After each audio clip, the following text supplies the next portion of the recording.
All right, everyone. Another epic win for Trump meme trolling people the other day. Cyril Ramaphosa, of course, the president of South Africa, shows up, right, at the White House to talk to Donald Trump.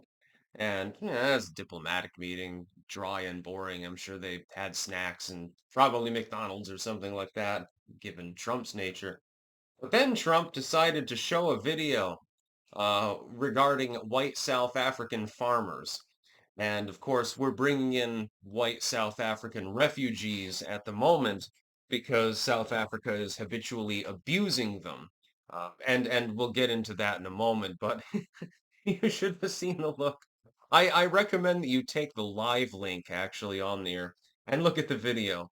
Look at how uncomfortable the South African president is.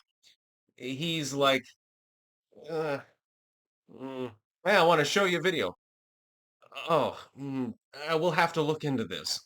That was his response. Yes, like the president of South Africa is not acutely aware of the fact that white South Africans are habitually abused. Look, the white South African minority.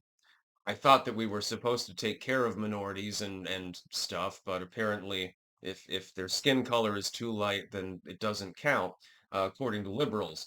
They are habitually abused. So in urban areas, you have a lot of xenophobic crime, and some of this is actually literally aimed towards foreigners from other black countries. There was an incident years ago in which the native black majority rioted and they started burning cars and shit and burning buildings down that were owned by people from Malawi, that were owned by people from Mozambique, that were owned by people from Zambia, that were owned by people from Nigeria and other parts of Africa. Xenophobic clashes, you could call them. You've also had a spate, unfortunately, all too commonly, and happens, every week basically, of white farmers getting killed. Now, the problem is that if you look into the history of South Africa, and most people don't know this, much of what is now South Africa was originally not colonized, but simply settled by white people in areas where there were no inhabitants whatsoever. Yes, the voortrekkers, so to speak. Dutch diaspora, they came to this relatively inhospitable location, and then they settled it, and they begun farming and so forth. It was from the north that the Zulu people came down and began becoming a problem. Um, because they were attacking people, attacking civilians and stuff. Then the British get involved, and it was just a big goddamn mess. And then the British eventually take the whole area of South Africa over. Um, then it becomes its own nation. Then it struggles under apartheid. Now, was apartheid a good thing? No, it was effectively segregation on steroids. So you would have, the whites only area. They have a nice swimming pool and everything like that. But then you have the black area, and it's sort of, underdeveloped, ghettoized. It was an ugly thing. Did apartheid need to end? Yes. Should it have ended with the rise of communism in the nation, which is quite literally what Cyril Ramaphosa practices? No. Would have been fine if they had simply equalized people and said, look, we're all going to live together and leave each other alone, have a free market economy and stuff like that. Instead, they're in bricks for a reason. It became an ugly thing. And I've talked to people from South Africa. Not all of them, by the way, who are white, especially, and this is of import. And they universally agree, yeah, there are farm killings, number one. There's a lot of crime, number two. There's a lot of unemployment, number three. The government is corrupt, number four. It engages in censorship and intimidation tactics, number five. So this is a dysfunctional country, an unfortunate advent since there's a lot of resources in South Africa. There is a reasonable amount of arable land. They've got advantages over neighboring countries in many cases, but yet it's completely underdeveloped. And this is because of the political corruption of people like Ramaphosa. So to see him have to react to the farm killing graves video that Trump showed is hilarious to me. It's a little bit of comeuppance. Trump says, "Hey, I want to meet with you." Okay, well, that sounds fun. I got to go to the White House. Then he flies in. And then Trump, has an amiable conversation with him briefly before showing him this particular video. The look on his face. That look is worth 1,000 words, so to speak. So yeah, I would take the link in the description and take a look at the video because it's pretty funny. And Trump's like, this can't happen anymore. And there's a reason we're taking in the refugees. And yeah, we've begun taking in South African refugees.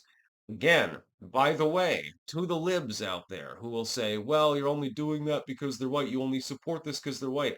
I don't care if it's a black South African refugee. Anyone deserves to escape that regime. I don't care if they're black. There are black farm owners in South Africa. You do realize this.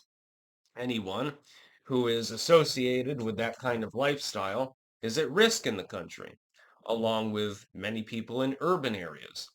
They have walled off city districts with literal like runways, skyways between buildings, just so that people can, live and then go to work and they don't have to be harassed by the horde of criminals down below because this problem is so systemic.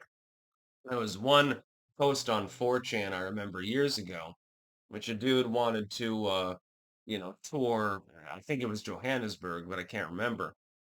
Actually, no, it was the Pretoria area. And the taxi driver told him, under no circumstances are you to roll down the window. That is a bad idea. Hey, basically, hordes of people moved into these buildings illegally years ago when apartheid ended, and they took over the building, sort of like what we saw recently with Tren de Agua, although eventually, at least there was a response, and it was on a smaller scale. And they basically said, this building is ours now. And nobody could do anything about it because they were incapable of fighting. There were too few of them to fight back. And they started using the elevator shafts as trash reservoirs, actually.